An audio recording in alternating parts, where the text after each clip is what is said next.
Noticentro 1, CMI. Buenas noches, bienvenidos a las noticias. Los siguientes son los 3 hechos más importantes de hoy en Colombia. Se registraron fuertes disturbios a las afueras de la Universidad Nacional y se llevó a cabo la primera intervención del ESMAD durante el gobierno Petro para disolver esta protesta en Bogotá. La calle 26 hacia el aeropuerto estuvo bloqueada por más de 3 horas. Estudiantes y algunos encapuchados se apostaron en la vía en protesta por la falta de presupuesto en la Facultad de Artes y Ciencias Sociales, lo que paralizó Transmilenio y colapsó el tráfico.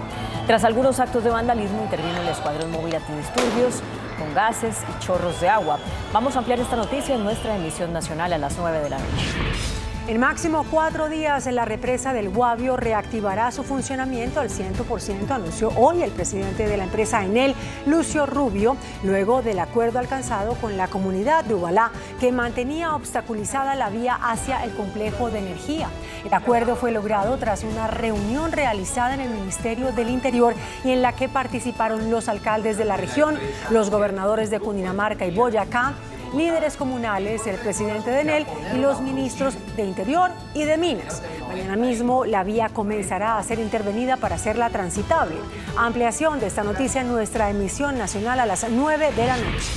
La Asociación Nacional de Empresarios de Colombia, la ANDI, reportó un aumento en la incertidumbre del sector privado por los efectos negativos de la reforma tributaria. Así lo revela la encuesta de clima de negocios e inversión de la ANDI al mostrar que el factor desfavorable para los empresarios es la propuesta tributaria del gobierno en un 68,3%. Proyectan un freno a la inversión y una menor competitividad para Colombia en América Latina. Ampliaremos esta noticia en nuestra emisión nacional a las 9 de la noche. Las siguientes son las noticias más importantes del mundo hoy. Crisis en Estados Unidos por migrantes indocumentados. Texas, Arizona y Florida mandan en buses y aviones a miles de inmigrantes hacia estados demócratas. Washington, la capital de Estados Unidos, declara emergencia pública por llegada de migrantes desde Texas y Arizona. El paso de migrantes por la selva del Darién rompe todos los récords. La ONU advierte que alcanzar la igualdad de género para las mujeres tomará más de 286 años. Miles y miles siguen presentando sus respetos a la reina Isabel II en Inglaterra. Uno de sus guardias se desmaya en plena vigilia. Con Claudia Palacios y Margarita Ortega. Los migrantes fueron hoy el tema en Estados Unidos. La Casa Blanca lanzó críticas a los gobernadores de Texas, Arizona y Florida por enviar a miles de inmigrantes indocumentados a estados demócratas. Washington, la capital del país, declaró la emergencia pública por la gran afluencia de migrantes que han llegado en las últimas horas.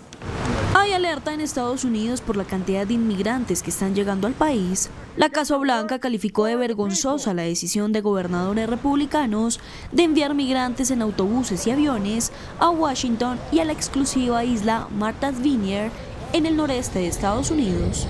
Esta isla en el estado de Massachusetts es un centro turístico y un destino tradicional de verano para multimillonarios y famosos. El gobernador de la Florida, Ron DeSantis, asumió el envío de migrantes manifestando que no son un estado santuario y que están encantados de facilitar el transporte de inmigrantes ilegales a jurisdicciones santuario.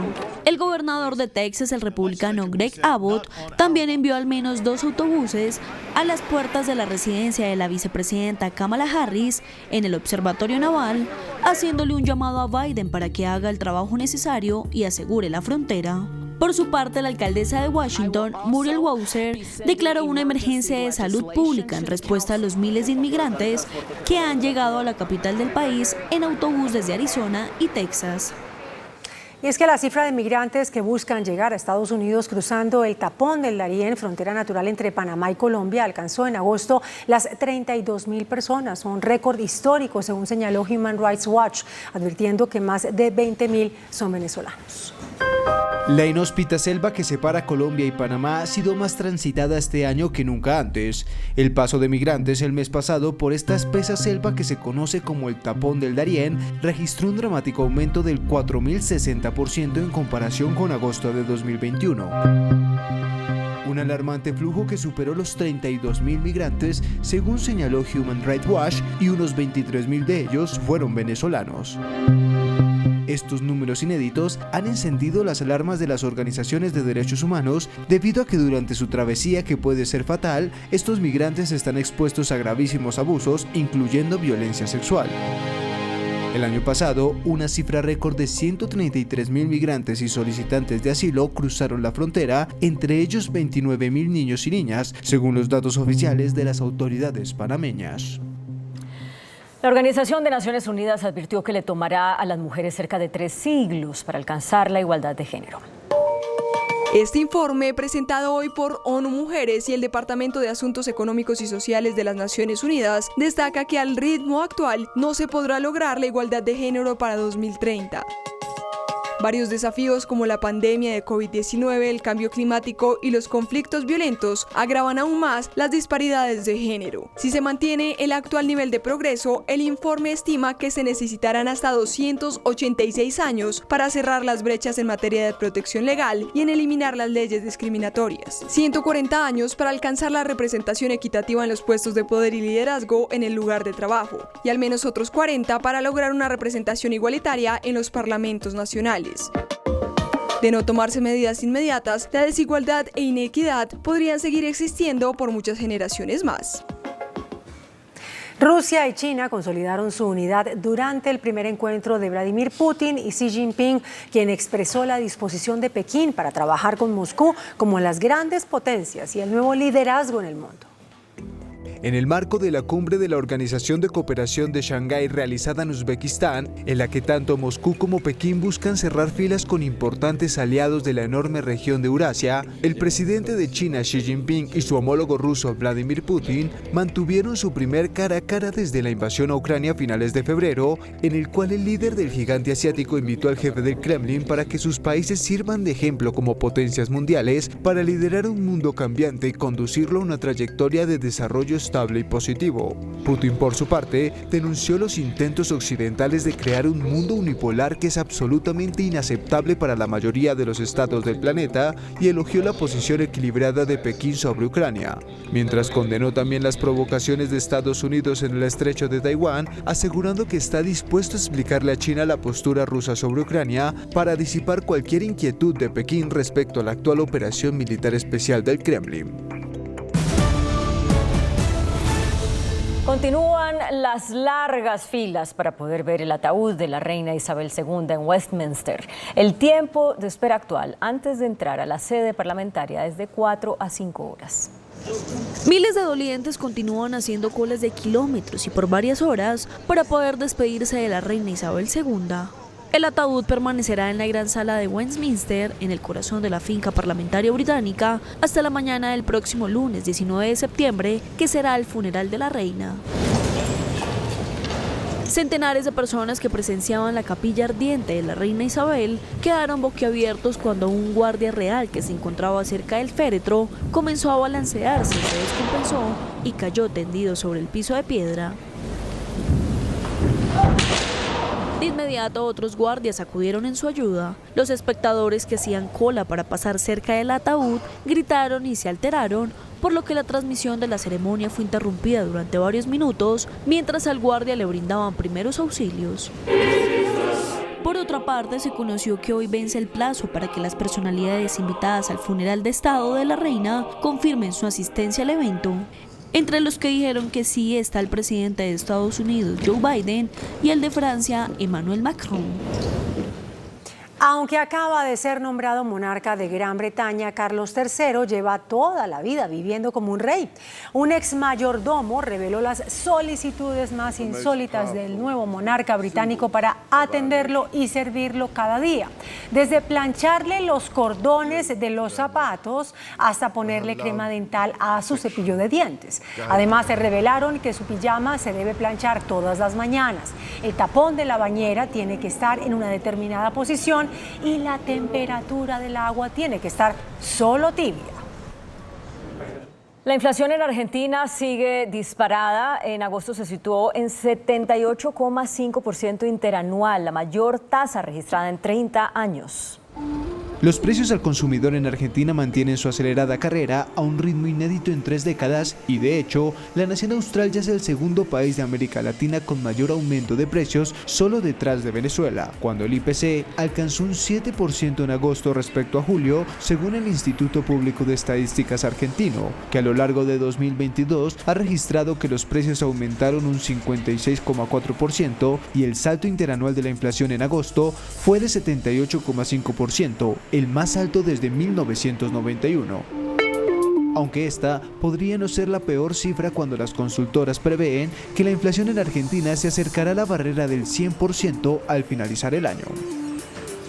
Estados Unidos advirtió al gobierno de Nicolás Maduro en Venezuela que su paciencia no es infinita y amenazó con intensificar las sanciones si no regresa a las negociaciones con la oposición.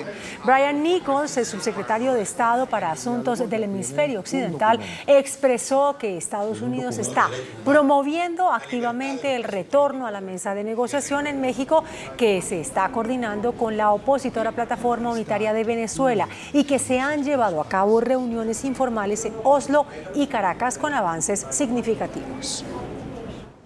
Un revolucionario microscopio de papel Foldscope, creado por un científico indio que permite ver organismos unicelulares y se puede guardar en un bolsillo, ganó el premio por la innovación científica. Hace más de una década, el bioingeniero de la Universidad de Stanford, Manu Prakash, estaba en la selva tailandesa en un viaje de campo para su investigación sobre la rabia, cuando se le ocurrió una idea para un microscopio barato y fácil de usar. El que usaba era voluminoso e incómodo de transportar. Requería formación para su manejo y era difícil de mantener. Por eso creó el Foldscope, el microscopio de papel cuya elaboración cuesta $1,75 y se demora poco menos de una hora ensamblarlo como origami. Hoy, esta creación del científico indio ganó el premio por innovación científica Golden Goose, que reconoce investigaciones inesperadas que tienen un gran impacto en la sociedad. Este invento posee un lente de aumento de 140 que permite ver cosas diminutas como bacterias, células sanguíneas y organismos unicelulares. De esta forma, es lo suficientemente útil para detectar la malaria en una célula. Muy buenas noches. El presidente Petro ha venido reuniéndose en Palacio con todas las bancadas de los partidos de gobierno. Al encuentro con los liberales no asistió el presidente Gaviria, jefe único de ese partido, porque se halla en Nueva York. El representante Carlos Ardila, vocero del Partido Liberal en la Cámara, fue uno de los asistentes a la cumbre con el presidente Petro y es nuestro invitado esta noche. Doctor Ardila, gracias por asistir. ¿Cómo es la posición del presidente frente a los diálogos regionales de paz? Bueno, Yamit, muchas gracias por la invitación. Tuvimos la oportunidad de dialogar con el presidente de varios temas, entre esos ese tema. Sí. El presidente ha puesto en el centro de la discusión, lo primero, la implementación del acuerdo de paz. Sí. Implementar el acuerdo y finalmente hay que negociar con los que siguen en armas, lo ha dicho. Y para eso debemos avanzar en una paz total. Hay que desarmar a los grupos que están hoy en armas en el territorio.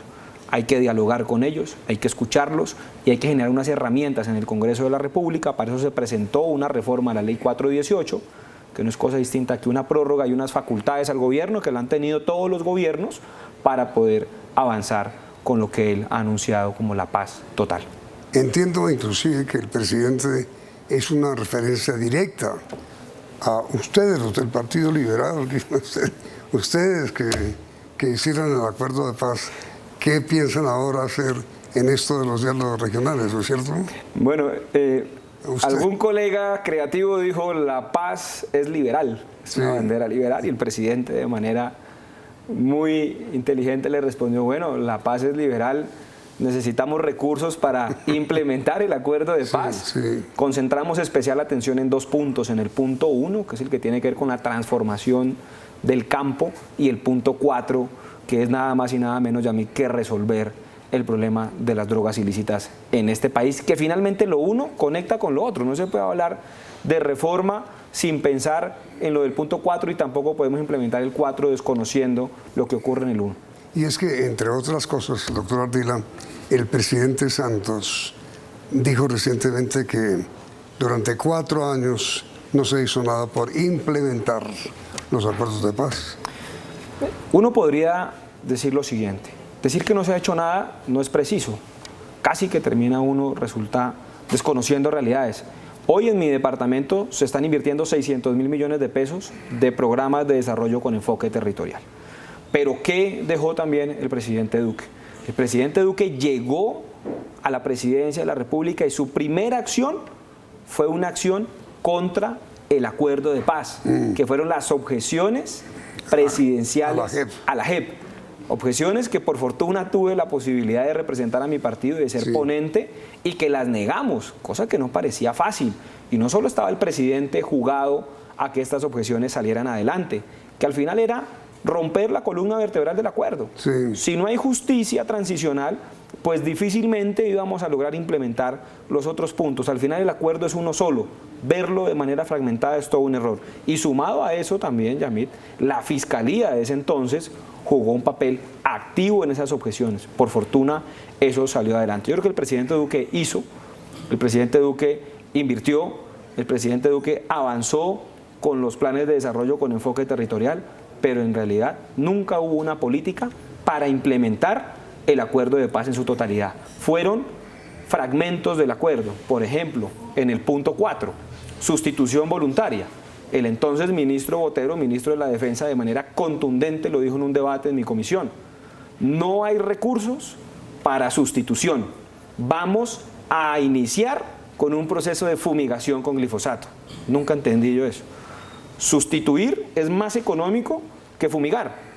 Entonces, existían recursos para fumigar, pero no existían recursos para darle cumplimiento a los acuerdos de sustitución voluntaria que se habían acordado en diferentes regiones. Una de esas, Putumayo, que es una de las 3 regiones con mayor presencia de cultivos de coca en el país. Sí, pero a ver, doctor Ardila, sí y no, porque el asunto del Putumayo y en general de todas las regiones del país en donde hay cultivos de coca, el asunto es que narcotraficantes se acercan a los campesinos o moradores, sus habitantes del Putumayo, y les dicen: o colaboran o despídase de la vida. Eso es cierto también, y se han registrado amenazas a los líderes de los procesos de sustitución, no solo en el Putumayo, Yamit. Desafortunadamente, en la medida en que los proyectos resultaron exitosos, muchos de esos campesinos recibieron amenazas y grupos al margen de la ley terminaron adelantando estrategias para lograr mayor presencia de cultivos en los diferentes territorios. Y desafortunadamente hoy tenemos más cultivos, tenemos cultivos que son más productivos y tenemos cultivos que hoy producen más clorhidrato de cocaína de lo que se producía en el 2018. Y el asunto, doctor Ardila, tan grave es que Colombia tiene hoy otro nefasto récord mundial. Es el país con más desplazados del mundo. Desplazados por eso. Pero cuando yo le decía a usted que el reclamo del presidente Santos no era sobre el cumplimiento o no de los acuerdos de paz por parte de los narcotraficantes, sino la falta de implementación que el gobierno pasado, el gobierno Duque, hizo de los acuerdos de paz. De acuerdo, completamente de acuerdo, y lo manifestamos en diferentes debates de control político en la comisión y en la plenaria. Mi primer debate me inauguré con un debate en torno a eso también. La implementación terminó siendo una implementación tibia, una implementación incompleta, y lo que resulta incompleto o tibio finalmente resulta un fracaso. O se implementa todo o esto resulta un fracaso. Si vamos a sustituir, el proceso de sustitución implica unas inversiones en territorio. Finalmente, hay que transformar territorio para transformar la vida de quien habita ese territorio que tiene presencia de cultivos de uso ilícito. Si usted implementa solo un pedacito y descuida los otros ingredientes, esto termina siendo un fracaso total. Y hoy lo estamos viendo, casi que uno con las cifras no puede uno terminar peleando contra ellas. Hay más presencia de coca, hay campesinos que hoy no creen en el Estado. Hace más de 15 días visitamos el departamento del Putumayo con la ministra de Agricultura, con un consejero presidencial y con el viceministro del Interior. Y el mensaje, Yamid, es: no les creemos. Ya firmamos con ustedes un acuerdo, ojo, en el 96. firmamos con ustedes un acuerdo en el 2017 y nos incumplieron el del 96 y el del 2017. Y ustedes hoy nos vienen a decir otra vez que vamos a construir nuevamente un acuerdo para sustituir cultivos de coca. Hay que volver a generar confianza con campesinos, que es una tarea dificilísima. Y al final estamos negociando con el eslabón más débil de la cadena del narcotráfico, el cultivador. Pero el tema central del presidente Petro ha sido el de los diálogos regionales de paz. Él a ustedes les planteó el tema y además anunció, según nos han dicho, no sé si usted lo puede confirmar, que todos los acuerdos que haya regionalmente para llegar a la paz total en cada región será vinculante, es decir, obligatorio. Ha planteado dos diálogos regionales. Sí. Un diálogo regional para construir el Plan Nacional de Desarrollo, que lo ha expresado de manera clara. Hay que escuchar a las comunidades. Hemos dividido el país, ha dicho él, en cerca de 38 regiones. Vamos a escuchar esas 38 regiones y esos insumos los vamos a convertir en insumos del Plan Nacional de Desarrollo. Y por otro lado, también ha expresado que ese diálogo en territorio tendrá un componente especial de paz. Sí. Y en la medida en que empecemos a dialogar, vamos a encontrar un camino hacia la paz. Hay que hablar con los que están armados, hay que escucharlos a ellos y construir una ruta de cara a un proceso de paz. Por eso, pero usted les anunció que es vinculante el acuerdo regional. Así es, los diálogos tendrán un efecto vinculante. Ahora, la reforma política que el gobierno presentó a la Cámara, primero, al Congreso, ¿qué dijo el presidente sobre la reforma política? Se requiere actualizar las condiciones en las que estamos haciendo política, las reglas de juego. Necesitamos avanzar en materia de reglas claras, necesitamos cerrar listas para poder lograr... Primero, lista cerrada, obligatoria. Listas cerradas está en este proceso. Segundo, listas paritarias. paritarias. Hombre, mujer, hombre, mujer, hombre, mujer, garantizando la participación cremallera de la mujer. Cremallera, que hoy incluso ya hay un proyecto de acto legislativo aprobado que está en control de constitucionalidad, que en cualquier momento puede salir y obligaría a todos los partidos políticos. Hombre, mujer, hombre, mujer. Hombre, mujer, así es.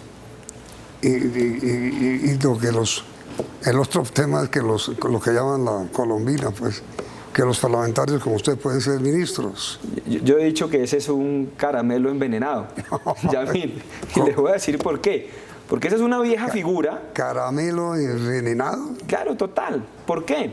Porque esa es una figura que estaba antes del 91. Sí. Los congresistas podían ocupar un espacio en el Ejecutivo, podían ser ministros y regresar a su curul. ¿Por qué? Porque el sistema era distinto. Yo era el titular de la curul, tenía un suplente, yo pedía una licencia, me iba y podía regresar. Ahora no. El que se vaya hoy deberá renunciar a su curul en el Congreso de la República y esa ausencia se suple con quien continúe en la lista. El que se va no puede volver. ¿Cuánto puede durar usted en el Ejecutivo? Pues, ¿cuándo es la crisis? Un día, un mes, 4 años, no sabemos. Entonces, esa vieja figura que se intenta revivir ahora, a mi juicio, amerita una discusión bastante profunda. No es de tanto aplauso para mi gusto. Creo que hay que analizarla con mucho rigor. Y finalmente la gran pregunta, Yamit, en listas cerradas es ¿cómo vamos a cerrar las listas?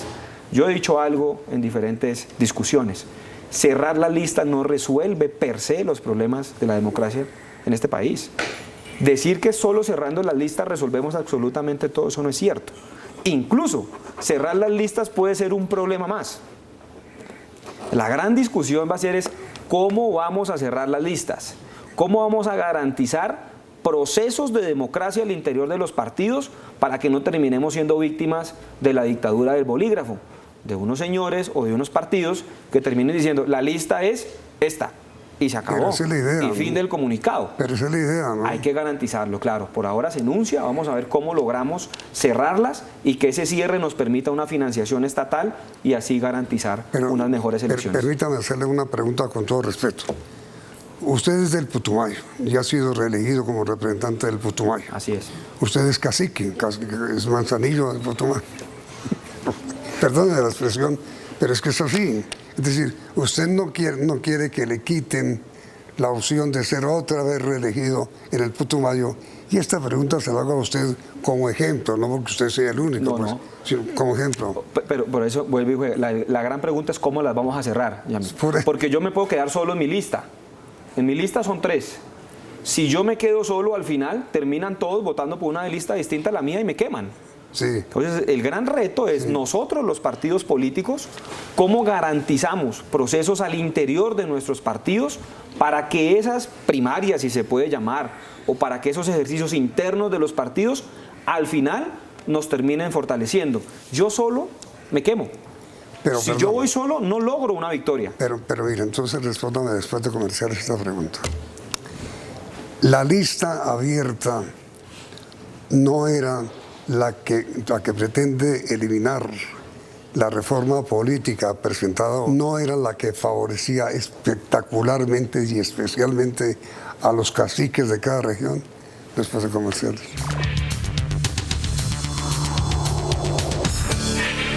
¿Cuál es su opinión? Bueno, sí y no.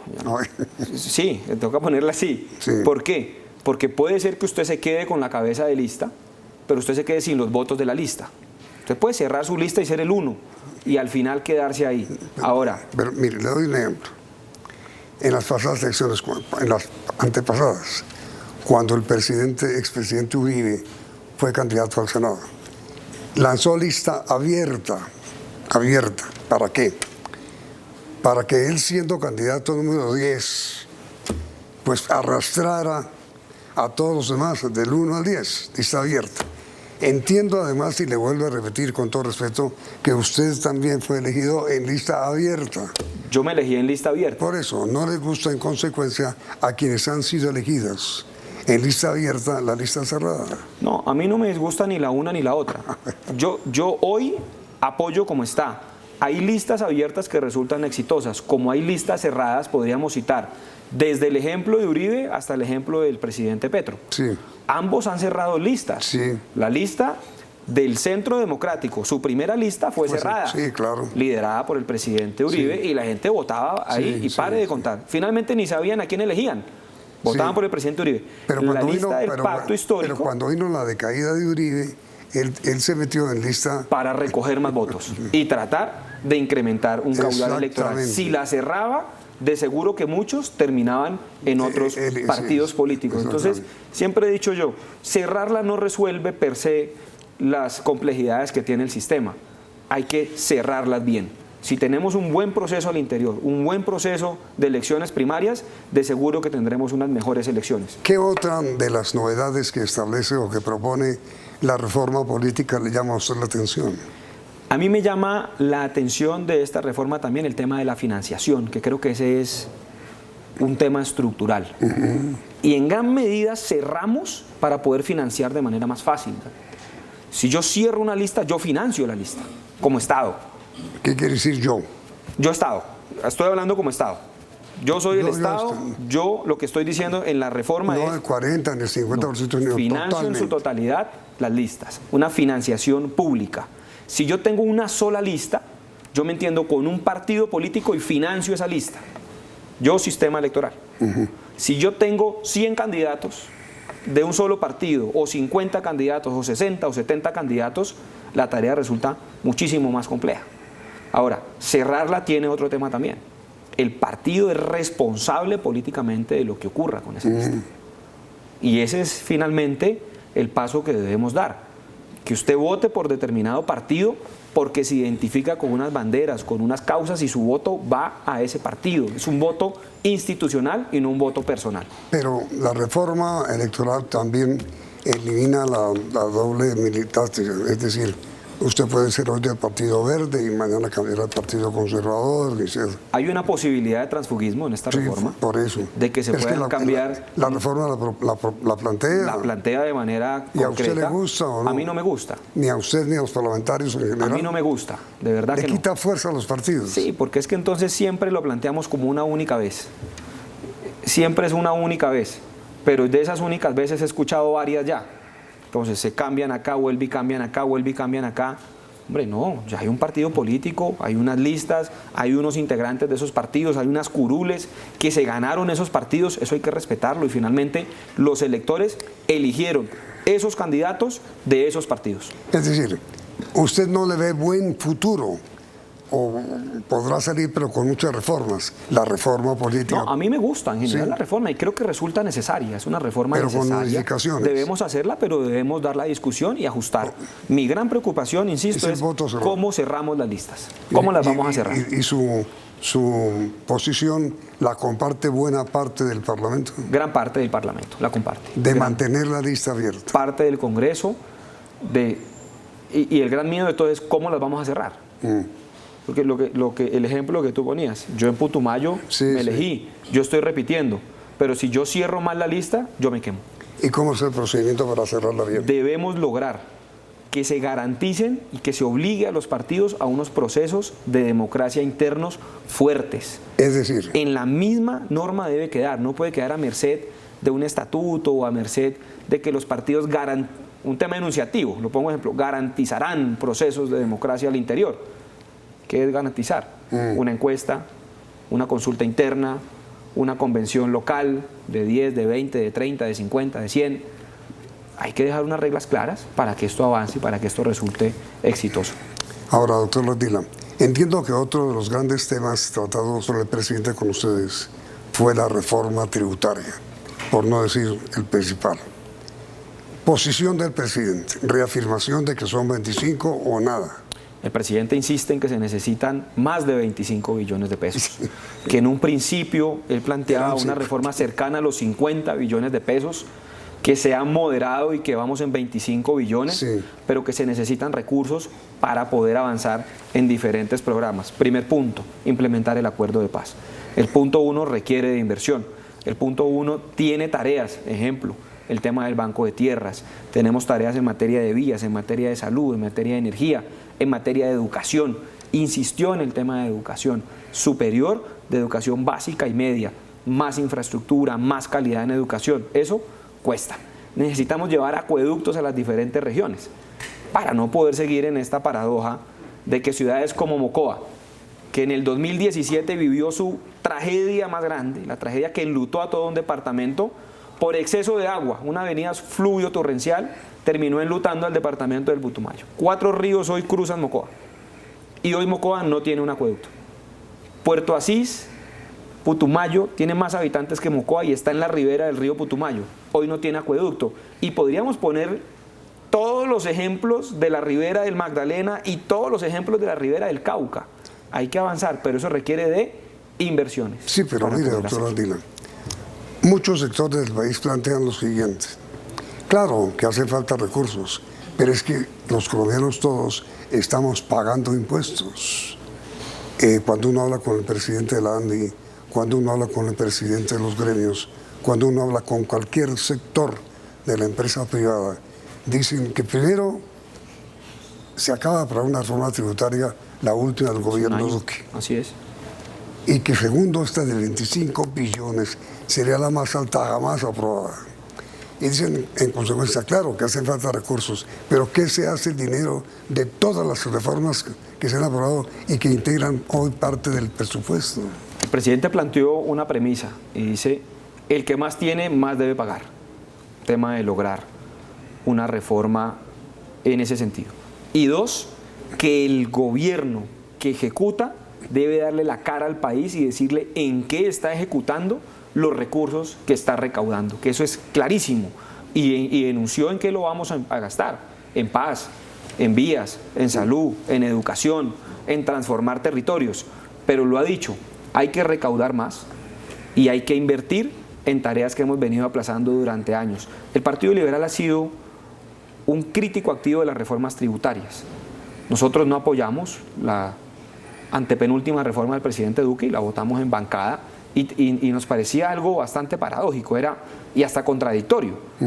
Una reforma tributaria para recaudar menos recursos cuando teníamos cantidad de tareas pendientes por hacer. Eso nunca lo entendimos. Y al final esa tributaria nos pasó una factura costosísima porque esa tributaria, esas excepciones, esos beneficios se juntó con la pandemia. y el hueco fiscal pues es grandísimo y debemos empezar a llenarlo. Ahora bien, también hemos dicho en el Partido Liberal, hay que cuidar los sectores productivos de este país. Hay que cuidar las empresas, las pequeñas, las medianas, las grandes empresas. Hay que cuidar el empleo.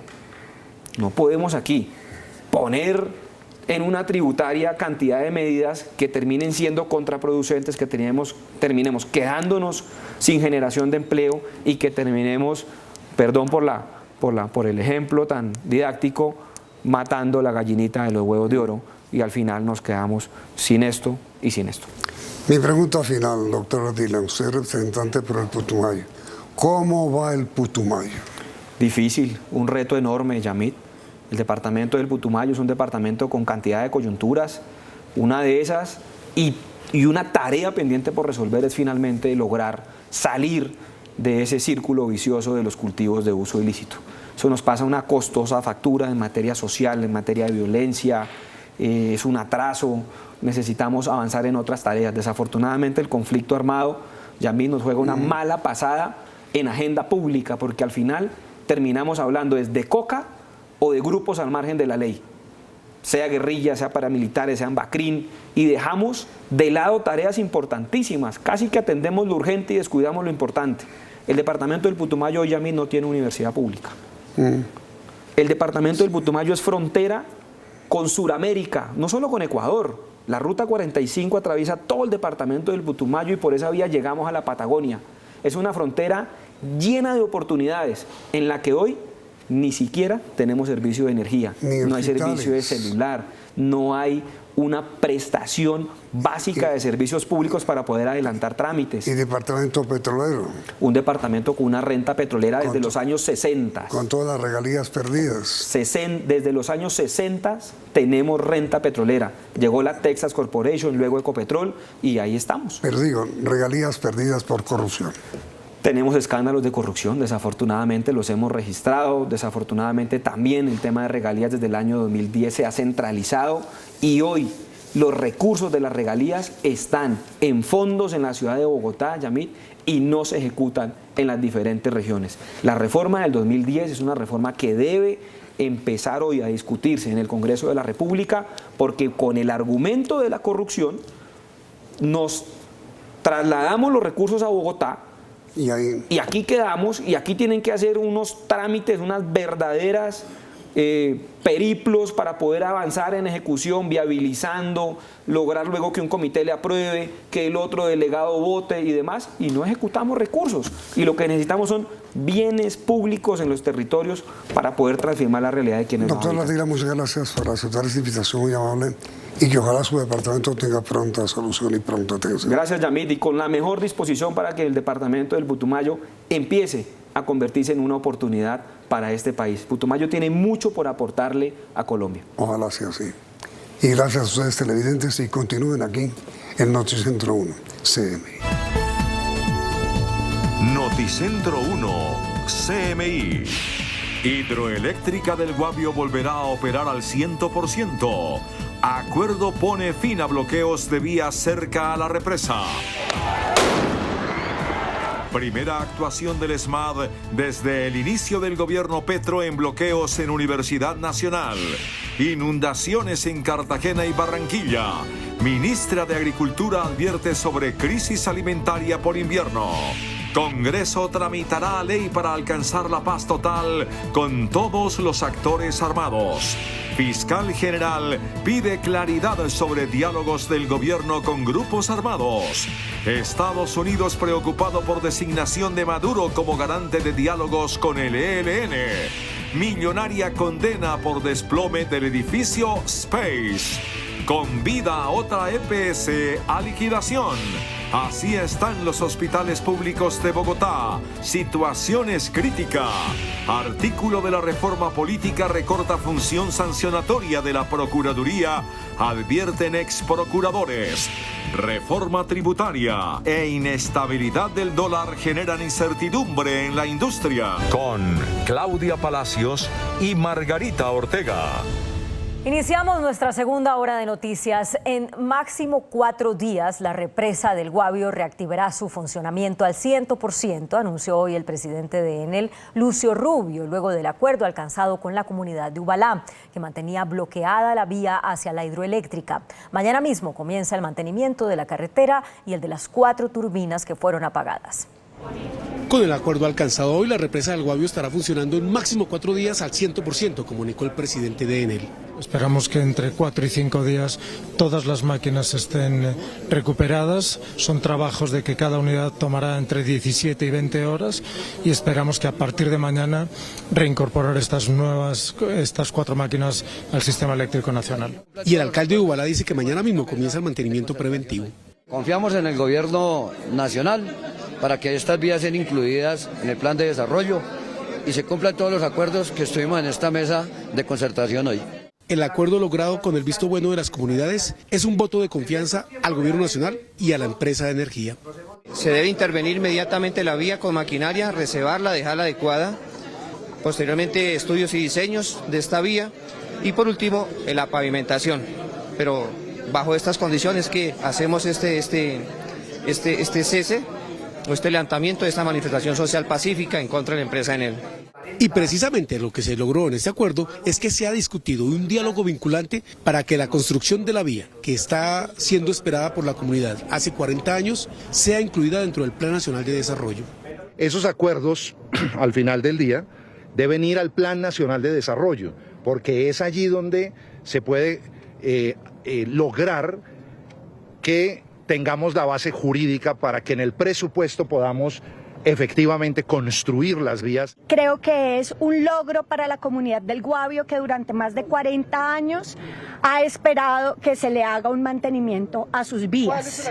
Los líderes de la comunidad manifestaron que estarán atentos y vigilantes para que el desarrollo del acuerdo logrado se viabilice 100%.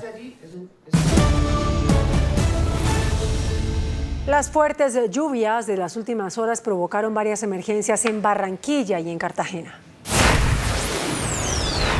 En medio de un torrencial aguacero que cayó sobre el sur de Barranquilla, este vehículo escolar fue alcanzado por la corriente de un arroyo. Testigos narraron la angustia que vivieron cuando la van fue arrastrada casi 50 metros con los niños en su interior. Los vecinos se alertaron y aparecieron improvisados socorristas que arriesgaron sus vidas por los pequeños. El pánico dentro del transporte escolar se apoderó de los pequeños. Mientras tanto, en la llamada Loma de la Manga, 30 casas se cayeron y se ordenó la evacuación de más de 30. En el suroccidente de Barranquilla, las autoridades iniciaron un censo para precisar el número de familias damnificadas. Varias emergencias se registraron en la tarde de este jueves en la capital de Bolívar tras un fuerte aguacero de más de 1 hora. Un furgón quedó atrapado en medio de la corriente en el barrio El Campestre y varias vías quedaron totalmente colapsadas. Sectores como Boca Grande, Castillo Grande y el centro histórico también resultaron gravemente afectados. Por su parte, la ministra de Agricultura, Cecilia López, dijo que las inundaciones de los cultivos en algunas regiones están causando problemas de alimentación en varias zonas. Durante la Convención Internacional de Seguros en Cartagena, la ministra de Agricultura anunció un plan de traslado para las familias que resulten afectadas por la ola invernal. Hay gente que hay que trasladarla, pues toca. Simplemente la pregunta ahí es si el traslado es permanente o no. Depende de lo que la gente diga. No podemos hacer nada en contra de lo que la gente quiera, pero algunos están viendo absolutamente imposible. Por ejemplo, la cosecha que debería estar dándose ahora imposible por zonas inundadas. El gobierno teme una crisis alimentaria derivada del fuerte invierno que se avecina. Afrontar problemas de hambre, problemas de pérdidas de cosechas. Es decir, eso es lo que tenemos que tener claro, a ver con qué recursos y en qué forma los apoyamos. Esta noche también se anunció aquí en Cartagena que una misión de expertos del Ministerio de Agricultura recorrerá la semana entrante zonas inundadas, como La Mojana y el Canal del Dique, para medir el impacto de la ola invernal. Juan Armando Rojas, Noticentro 1, CMI. Por primera vez desde la posesión del presidente Gustavo Petro, el Escuadrón Móvil Antidisturbios actuó para controlar unos bloqueos en Bogotá, en la calle 26, a la altura de la Universidad Nacional. Este jueves se registraron disturbios a las afueras de la Universidad Nacional. Es la primera intervención del escuadrón antidisturbios para disolver una protesta en Bogotá luego de la posesión del presidente Gustavo Petro. La calle 26 hacia el aeropuerto El Dorado estuvo bloqueada por más de 3 horas. Estudiantes y algunos encapuchados se apostaron en la vía, lo que paralizó Transmilenio y colapsó el tráfico en la zona. El plantón es en solidaridad y apoyo a los compañeros de la Facultad de Artes de la Universidad Nacional que se encuentran en paro debido a unos incumplimientos que han habido alrededor de la infraestructura de edificios para esta facultad. Sobre las 6:10 de la tarde y tras algunos actos de vandalismo intervino el escuadrón móvil antidisturbios. Con gases y chorros de agua fueron dispersados los manifestantes. El ELN y el Clan del Golfo protagonizan fuertes combates en la zona del Bajo San Juan, en Chocó. Ya se reporta un desplazamiento de familias. Lo más crítico se presenta en el Medio y Bajo San Juan, donde las comunidades han quedado entre el fuego cruzado. A partir de ese combate que afectó bienes civiles y generó zozobra en la población, se desplazaron alrededor de 400 personas hasta Ismina. Otras 1000 personas que corresponden a 6 comunidades continúan en situación de confinamiento. El panorama obligó al Ejército Nacional a enviar más tropas a esta región del país. Estamos haciendo sobrevuelos del helicóptero Rapaz de la Fuerza Aérea, desplazamiento de tropas del Batallón de Combate Terrestre número 26 para garantizar la paz y la tranquilidad al pueblo chocuano y su pronto retorno a su comunidad. Los combates entre el Clan del Golfo y el ELN cada vez son más frecuentes. La guerra por el control del narcotráfico y las rentas ilícitas siguen poniendo en riesgo a la población civil. En el departamento de Arauca la situación no es diferente. Hay combates entre el ELN y las disidencias de las FARC. Según las autoridades, los combates cumplen ya 3 días en zona rural de Tame. Un resguardo indígena quedó en medio de fuego cruzado. Un indígena menor de edad murió por impacto de bala. La Comisión Segunda del Congreso arrancó el trámite de la ley que regula los acercamientos entre el gobierno y los grupos armados ilegales que están buscando negociar la paz, como lo anunció el comisionado de paz Danilo Rueda en Noticentro 1 CMI. El anuncio del comisionado de paz Danilo Rueda, quien afirmó en entrevista con Noticentro 1 CMI que ya hay acercamientos con las disidencias de las FARC, incluido Iván Márquez y con el Clan del Golfo, abre un debate sobre cuál será el mecanismo jurídico con el que se podrán realizar los acercamientos con los grupos armados. Segunda Marquetalia ha manifestado su disposición a ser parte de la paz total. Inicialmente lo que se contempla es que los grupos de origen político tendrían el tratamiento legal que dispone el acuerdo de paz con las FARC, mientras que las bandas dedicadas a actividades como el narcotráfico tendrían que someterse y acoger los nuevos mecanismos que define el Congreso de la República. Junto a la ley 418 vamos a presentar otra ley para avanzar en el tema del sometimiento y el acogimiento de otros grupos no políticos a esta idea de la paz total. Los acercamientos con los grupos al margen de la ley hacen parte de la propuesta de campaña de Gustavo Petro de la paz total. La Comisión de Paz, por supuesto, está estudiando toda una serie de cuestiones para ver cómo más ayudamos a que la paz completa sea una realidad en el país. No queremos más niños reclutados. Si bien por ahora en el Congreso solo se debate sobre los acercamientos con los grupos al margen de la ley, próximamente, cuando ya esté una negociación en curso, se comenzará a legislar sobre cómo funcionarán los posibles acuerdos. El fiscal Francisco Barbosa pidió al gobierno claridad sobre las condiciones en que se adelantan los diálogos con los grupos armados ilegales. El fiscal general de la Nación, Francisco Barbosa, reaccionó sobre el anuncio de iniciar mesas de diálogo con actores armados para lograr la paz total propuesta por el gobierno nacional. Indicó que acompañarán las iniciativas de paz, pero exige mayor claridad en el proceso. Frente a otros grupos, por supuesto que tendrá que ser la justicia ordinaria y será la Fiscalía General de la Nación en el marco de la justicia ordinaria, repito, con una claridad de que debe haber pena privativa de la libertad dentro del marco de las discusiones que se puedan plantear y por supuesto, como digo yo, estamos abiertos a cualquier colaboración, como se lo dije personalmente al presidente de la República. El fiscal señaló que se debe analizar lo que se le va a plantear al país respecto a esta negociación y además exigió entregar detalles de los elementos centrales de la justicia restaurativa. Las reacciones por parte de la Fiscalía se conocieron durante el desarrollo del 25º encuentro de la jurisdicción ordinaria que tiene lugar en la ciudad de Valledupar. El expresidente del gobierno español, José Luis Rodríguez Zapatero, se reunió con el comisionado para la paz, Danilo Rueda. Rueda invitó a Rodríguez Zapatero a prestar sus buenos oficios en el proceso de diálogo con la guerrilla del ELN. El papel que jugará en el proceso de paz con el ELN el expresidente de España, José Luis Rodríguez Zapatero, será similar al que desempeñaron en el proceso con las FARC los expresidentes también de España, Felipe González y Pepe Mujica de Uruguay. Acompañamiento internacional y una especie de componedor cuando las cosas se pongan difíciles. Si me piden lo que me pidan, lo voy a hacer. Además lo voy a hacer con convicción. Dice el expresidente que en su reunión con el comisionado de paz, Danilo Rueda, quedó claro que el papel de Venezuela será fundamental para los diálogos con el ELN. Venezuela y el gobierno del presidente Maduro va a ayudar al proceso de paz con el ELN, no tengo ninguna duda.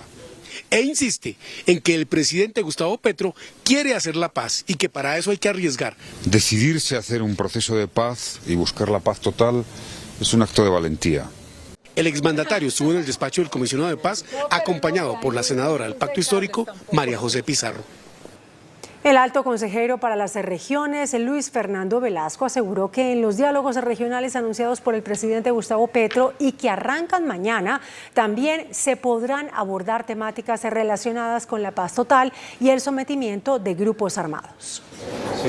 Velasco explicó que en los diálogos regionales se podría incluir temas como las negociaciones con grupos armados. La violencia siempre saldrá en un diálogo regional, pero queremos hablar los desarmados en estos diálogos regionales. Es probable que alguien que tenga alguna idea, alguna tesis de estos grupos llegue a los diálogos y hable, pero que llegue desarmado.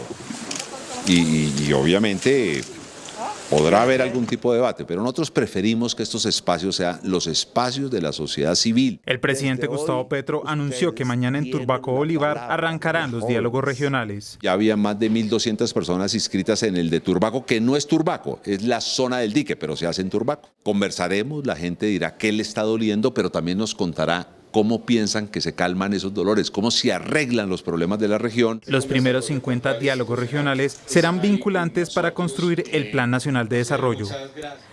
El gobierno de Joe Biden se pronunció sobre la designación del presidente de Venezuela, Nicolás Maduro, como garante de los diálogos que adelante el gobierno de Colombia con el ELN. El principal encargado del Departamento de Estado de Estados Unidos para América Latina, Brian Nichols, aseguró que su país valora la búsqueda de la paz para el territorio con los diálogos con el ELN. Pero congresistas demócratas y republicanos criticaron la propuesta o la solicitud de Petro, pues coinciden en que Maduro es el protector de terroristas. Un informe del Centro de Investigación y Educación Popular, CINPE, da cuenta de por lo menos 1.000 violaciones de derechos humanos en Colombia en el primer semestre de este año. En el primer semestre del año 2022 se perpetraron 86 asesinatos de personas que ejercen liderazgos sociales. Así lo confirma el informe número 65 del Centro de Investigación y Educación Popular, CINEP. Hemos conocido 343 casos que evidencian los procesos de victimización contra líderes y lideresas sociales, líderes políticos, campesinos, comunidades negras, sectores sindicales y otros. La violación a los derechos humanos que registró el informe demuestra que 206 casos fueron protagonizados por grupos paramilitares, 148 por la policía, 82 por la fiscalía y 53 por el ejército. 16, esa es la cifra de excombatientes que se acogieron al proceso de paz y que fueron asesinados. El Tribunal Administrativo de Antioquia condenó a los constructores del edificio Space y a la alcaldía de Medellín por el desplome de la edificación en 2013. El fallo en segunda instancia los declara responsables solidarios y ordena el pago de 27.255 millones de pesos por la pérdida de 41 propiedades y más de 3.500 millones por cánones de arrendamientos, muebles y enseres. Lérida CDO deberá responder por el 75% y la alcaldía por el 25%. El alcalde Daniel Quintero se pronunció. Solidarios por los daños que hicieron administraciones anteriores, ¿no? Carlos Ruiz compró el apartamento 801 de la Torre 1 y reveló que como consecuencia del desplome del edificio Space, su matrimonio se destruyó. Después de 9 años creo que nos da un poquitico de tranquilidad. Esperemos que termine de solidificarse ese fallo de segunda instancia, que es declarar al municipio también culpable en el procedimiento y que finalmente podamos, todas las familias que estábamos en este problema eterno, empezar a cerrar el capítulo y poder rehacer nuestras vidas. La tragedia ocurrida en 2013 dejó 12 personas muertas y decenas de damnificados. Un aparatoso accidente se presentó en el municipio de Arcabuco, en Boyacá. Según las autoridades de tránsito y transporte, un tractocamión se habría quedado sin frenos, provocando un choque con otro vehículo de carga. El accidente dejó 3 personas heridas de gravedad. La EPS Convida, que atiende a cerca de 500.000 personas, mejor en el departamento de Cundinamarca, entró en proceso de liquidación. La Superintendencia de Salud ordenó este jueves la liquidación de Convida, la EPS del régimen subsidiado más grande de Cundinamarca. Tenía 478.399 afiliados. No podía continuar garantizando el derecho a la salud de las personas que estaban afiliadas a esa entidad.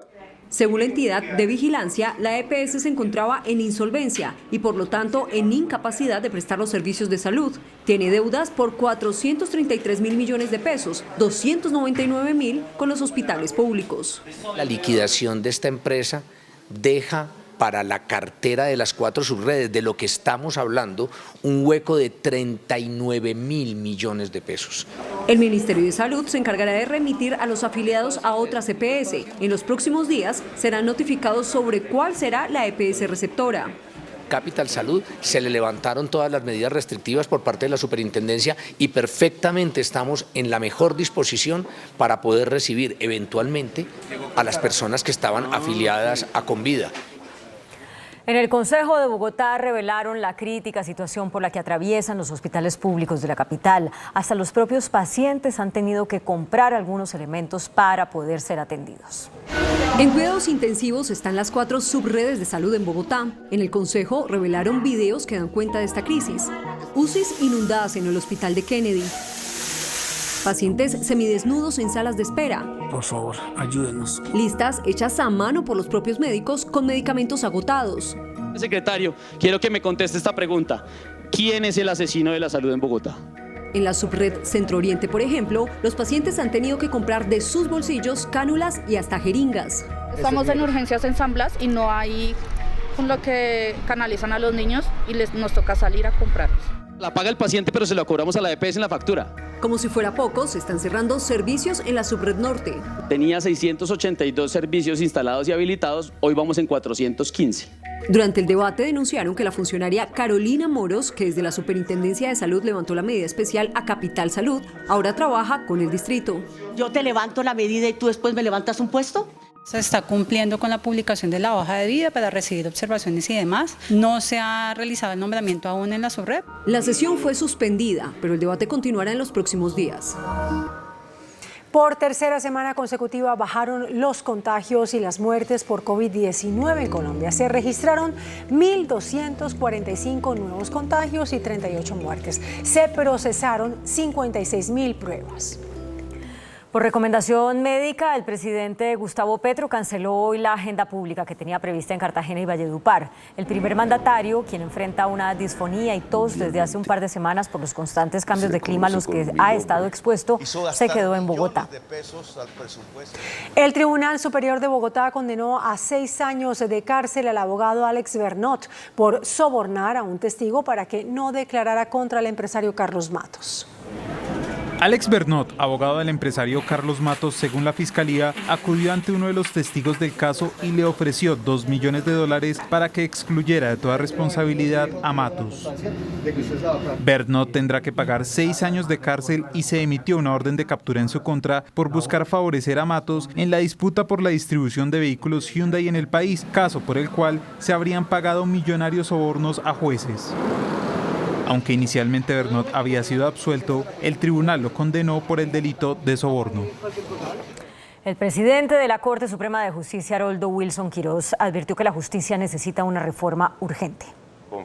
Durante la instalación del encuentro anual de la jurisdicción ordinaria en Valledupar, el presidente de la Corte Suprema insistió en la necesidad de una reforma que acerque a la justicia a los ciudadanos. Coincidimos en la urgencia de un proyecto de reforma de poder acceder a la administración de justicia en los territorios y de descongestión en materia civil, laboral y penal, es decir, en el fortalecimiento de la justicia para los habitantes de nuestro país. Quirós hizo un llamado a la rama judicial por la creciente tendencia ciudadana de la justicia por mano propia. Evitar, según el último estudio, que cada 10 ciudadanos 7, desconfíen de la administración de justicia, tomando muchas veces la justicia por mano propia. Los sindicatos judiciales del país protagonizaron una nueva jornada de paro. Piden mejores condiciones laborales. La justicia en Colombia sigue en deuda con los miles de casos que se presentan a diario y los cuales muchos de ellos terminan en la impunidad. Los funcionarios de la rama judicial y la fiscalía dicen que se debe a la falta de personal. La cifra razonable de procesos son 120, es más 150 máximo, pero hoy hay juzgados que tienen 1000 procesos, fiscales que tienen 1000 cuadernillos, 2000 cuadernillos. Los funcionarios piden que se perfeccione la digitalización en la justicia, que se distribuyan de forma equitativa los procesos y se revisen los salarios en la rama. El acoso laboral que está habitando en la rama judicial se debe precisamente a que las plantas de personal son limitadas. En el Congreso se debate si se crean 4.000 nuevos cargos para jueces y 6.000 en la Fiscalía. Los exprocuradores Alfonso Gómez Méndez y Jaime Bernal Cuellar lanzaron una alerta frente al primer artículo del proyecto de reforma política que cursa en el Congreso. El primer artículo del proyecto de reforma política radicado por el ministro Alfonso Prada plantea modificar el artículo 40 de la Constitución para que las limitaciones de los derechos políticos de las personas solo puedan ser proferidas por una autoridad judicial competente en proceso penal o en procesos de pérdida de investidura. Estarían modificando la competencia de la Procuraduría, de la Contraloría, del señor Presidente de la República, de los señores gobernadores, para aplicar sanciones disciplinarias que están en la Constitución. Es generar una inmunidad disciplinaria para todos los servidores públicos, lo cual va a permitir que se atente contra la función pública y contra la ética del servidor público, generando una verdadera impunidad en este momento. La exposición de motivos del proyecto dice que se debe eliminar la facultad de destituir a funcionarios de elección popular por parte de la Procuraduría. En principio, toda persona penalmente sancionada no puede ser elegida. Ha sido así siempre. El tema es en los elegidos por cuenta de la facultad de la Procuraduría. Antes de la Constitución del 91, el procurador no podía sancionar a los elegidos popularmente. Congresistas del Pacto Histórico visitaron a los integrantes de la primera línea detenidos en la cárcel Modelo de Bogotá. Esta es la primera de una serie de visitas que se adelantan en diferentes cárceles del país para revisar la situación de estos jóvenes capturados durante la protesta social. Los legisladores piden celeridad con estos procesos. El registrador nacional Alexander Vega reveló que 430.000 colombianos ya tramitaron su cédula digital. Bogotá, Cali y Medellín son las ciudades donde más se está tramitando la cédula digital. Más de 600.000 duplicados y ya los jóvenes empezaron a obtenerla de manera gratuita. Estamos cerca de los 150.000 jóvenes y la buena noticia es que hacia el mes de enero del próximo año todo el país estará cubierto para la gran masificación de los 40 millones de documentos, el reemplazo de la cédula de hologramas. Colombia va a ser el primer país en el mundo que vamos a tener el documento digital de la cédula y el registro civil en línea también. De acuerdo con el registrador, la meta de la entidad es tramitar antes de que finalice el año 1 millón de cédulas digitales. A la fecha, más de 400. La Corte Constitucional hizo una serie de precisiones sobre la responsabilidad de los propietarios de vehículos frente a ciertas infracciones de tránsito. Al condicionar un artículo de una ley de 2021 relacionada con el seguro obligatorio SOAT, la Corte Constitucional estableció que de ahora en adelante los propietarios de vehículos deben ser sancionados solidariamente en caso de que otros vayan conduciéndolos y ellos no tengan el SOAT o la revisión técnico-mecánica vigentes. Para infracciones como pasar un semáforo en rojo, transitar por lugares y horarios no permitidos o exceder los límites de velocidad, la Corte precisó que los propietarios solo deberán ser sancionados cuando ellos sean quienes cometan las infracciones o se demuestre su culpa. Una manifestación mantiene bloqueada la vía que comunica la costa Caribe con el interior del país. La comunidad rechaza la instalación de un peaje. La reubicación del peaje La Caimanera en un tramo que según la comunidad pertenece al sector urbano provocó el bloqueo de 4 puntos de la transversal del Caribe que comunica a la costa con el interior del país, a la altura de los municipios de Tolú y Coveñas. Y ese peaje nos está llevando a que el pueblo quede partido en el mismo sector urbano con la parte que lo piensan trasladar. Hemos hecho cantidad de peticiones, hemos participado en cantidad de reclamaciones y nunca se nos ha escuchado. El peaje, que fue colocado en el 2016 inicialmente por un periodo de 5 años, ha perjudicado, según la población del Golfo de Morrosquillo, el desarrollo turístico de la zona por ser uno de los más costosos. Siguen aumentando los robos de motos y autos en Colombia. Diariamente se roban en promedio 100 motos y 29 carros. El último informe de la Dijín de la policía relacionado con el robo de motos da cuenta de 23.433 víctimas entre enero y agosto de 2022. Representa un aumento del 6% respecto al 2021. Las bandas delincuenciales se roban en promedio en el país diariamente 101 motos, unas 2.920 al mes. Iba por la avenida Boyacá con 137. Me abordaron 2 motos y un vehículo, me tumbaron al suelo, me golpearon, me subieron a una camioneta y me desocuparon todas las cuentas. El robo de carros aumentó 2%, hubo 6.760 denuncias, un promedio mensual de 845 carros robados, 29 al día. La casa de subastas contratada por la Sociedad de Activos Especiales para comercializar obras de arte en extinción de dominio informó que ha vendido 2 obras en el marco de su relación contractual.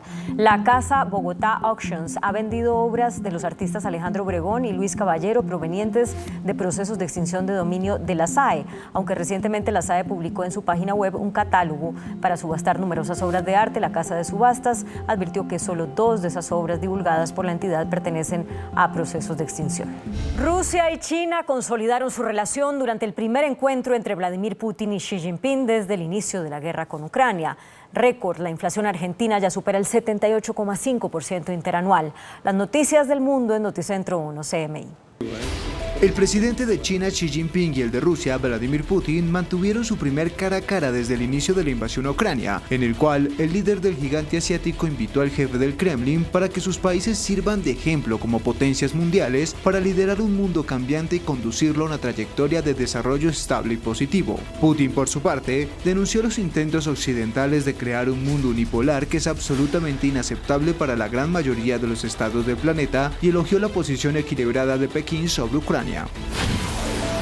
La cifra de migrantes que cruzaron el tapón del Darién, frontera natural entre Panamá y Colombia, alcanzó en agosto las 32.000 personas, un récord histórico según señaló Human Rights Watch, advirtiendo que más de 20.000 eran venezolanos.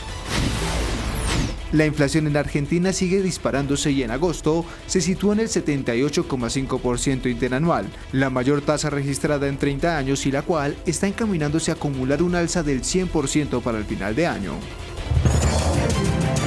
El presidente de la ANDI, Bruce McMaster, presentó la encuesta de clima de negocios. 7 de cada 10 empresarios manifestó incertidumbre por la reforma tributaria. De acuerdo con el documento, el factor más desfavorable en la opinión del sector privado sumó 68,3% por los efectos que pueden generar varias de las propuestas de la reforma, como el tema de dividendos, patrimonio y ganancias ocasionales. A ello se suma la tasa de cambio. Hay algunas de las empresas que dicen que ya cancelaron completamente sus proyectos y hay otras que dicen que lo aplazaron. El dato de aplazamiento es interesante porque en julio había 11,7% de proyectos aplazados y en septiembre estamos hablando de 17,5%. El dirigente reafirma que sí se afecta la inversión y por ende el crecimiento, contrario a las versiones del ministro de Hacienda, José Antonio Campo. Yo creo que no hay ninguna necesidad realmente de probar y testear que ante caídas de rentabilidad debidas al aumento de los impuestos, las inversiones caen. Eso pasa porque además la economía lo dice, porque la teoría económica lo dice y está más que comprobado. En la encuesta también se observa una gran incertidumbre en un 50,2% por el nuevo gobierno que puede poner freno a futuras decisiones de inversión. Y a su turno, el presidente de la Asociación Colombiana del Petróleo, Francisco Lloreda, afirmó que el impacto de la reforma tributaria sobre el sector de hidrocarburos aumentará los costos de operación y frenará la inversión. Otro de los sectores que lanzó alertas por la reforma tributaria es el petrolero, al señalar que mayores impuestos a la industria, sobre todo en sus exportaciones, ponen en riesgo la sostenibilidad del sector. Los efectos negativos estarían entre 3,7 billones y 6 billones de pesos. Solo en regalías se tendría una afectación de 1,1 billones a 3,4 billones de pesos. Esto pone en riesgo proyectos de exploración, de producción, pues eleva la carga fiscal. Está en riesgo una producción de petróleo inicial de 70.000 barriles por día. Lo que le hemos planteado al gobierno es: revisemos no solo cuál es el aporte de la industria, sino también cuáles son los instrumentos. Mayores impuestos afectan a un sector que en Colombia tiene gastos de operación por encima del 25%, como transporte, inversiones obligadas y costos a través de trámites, consultas y licencias. La subdirectora del DANE, Juliet Solano, reportó un crecimiento en la producción industrial y el comercio minorista durante julio. La encuesta mensual manufacturera muestra un crecimiento de la industria de 5,2% en el mes de julio, jalonada por la mayoría de las actividades que responden a la reactivación económica. El comercio minorista mantiene su línea de crecimiento, que está asociado específicamente a los dominios de elaboración de bebidas, que presenta una variación del 7,6%, a la confección de prendas de vestir, que presenta una variación del 21,8%, y a la fabricación de otros productos químicos con una variación del 16,9%. En cuanto a la encuesta de pulso empresarial, surgió preocupación del sector privado por el crecimiento en los índices de inseguridad. La DIAN reveló un crecimiento del 36,8% en el recaudo tributario con corte a agosto. El recaudo alcanzó los 152 billones de pesos. Retención en la fuente y las ventas del comercio reportan los mayores ingresos. La Superintendencia Financiera recibe mensualmente 90 demandas contra aseguradoras que ponen obstáculos a los usuarios para el pago de indemnizaciones. La entidad llamó la atención a las compañías para que eviten llegar a los estrados judiciales. El superintendente financiero reveló en el Congreso de Fasecolda un preocupante aumento en el número de demandas contra las compañías de seguros por parte de usuarios insatisfechos. ¿Qué es el principal motivo de reclamación? Que no se está cumpliendo con las expectativas que tiene el consumidor financiero en términos de la cobertura o en términos del pago del siniestro. Esa es principalmente la preocupación que tenemos. El despacho del superintendente ha recibido alrededor de 90 demandas mensuales. Entonces, nuestra invitación es a que la industria sea mucho más proactiva, que se anticipe a que tengamos soluciones adecuadas y concretas para los consumidores financieros y no nos esperemos a tener que ir a demandar ante la Superintendencia Financiera. Finalmente, el superintendente dijo que en el 72% de las demandas se les da la razón a los usuarios. El viceministro de Hacienda, Diego Guevara, reveló la distribución del presupuesto para 2023. Los sectores de educación y salud se llevan la mayor partida presupuestal para el próximo año. Con la adición acordada con el Congreso se logró aumentar recursos para el agro, vivienda, lucha contra el hambre y la paz. El índice de capitalización de la bolsa, que mide el comportamiento de las 20 principales acciones, cerró a la baja. El índice selectivo MSCI Colcap de la Bolsa de Valores de Colombia bajó 0,42% a 1.213 puntos. La acción sin dividendo del Grupo de Energía de Bogotá fue la que más subió, con una valorización de 3,60% a 1.725 pesos. La acción preferencial del Grupo Suramericana fue la que más bajó, con una pérdida de 4,03% a 14.300 pesos. La acción más negociada de la jornada fue la de Ecopetrol, al movilizar más de 11.000 millones de pesos, con una variación negativa de 3,92% a 2.305 pesos. El dólar cerró al alza. Indicadores económicos en Noticentro 1 CMI. La tasa representativa del mercado que regirá para mañana viernes será de 4.404 pesos con 64 centavos. Los profesionales del cambio compran la divisa en promedio en 4.180 pesos y la venden en 4.270 pesos. Un euro cuesta 4.415 pesos. La libra de café en Nueva York se cotizó a $2 con 19 centavos. El azúcar se transó en 18,20 centavos de dólar la libra. El barril de petróleo WTI se cotizó en $84 con 78 centavos. La referencia Brent para Colombia se cotizó en $90 con 78 centavos. Una acción de Ecopetrol cuesta 2.305 pesos. Tenemos una noticia al cierre. La senadora Piedad Córdoba expidió un comunicado en el cual destaca la designación de la vicepresidenta Francia Márquez para liderar los programas de apoyo a la población afro y ofrece su colaboración para la construcción de una política para los pueblos afrocolombianos.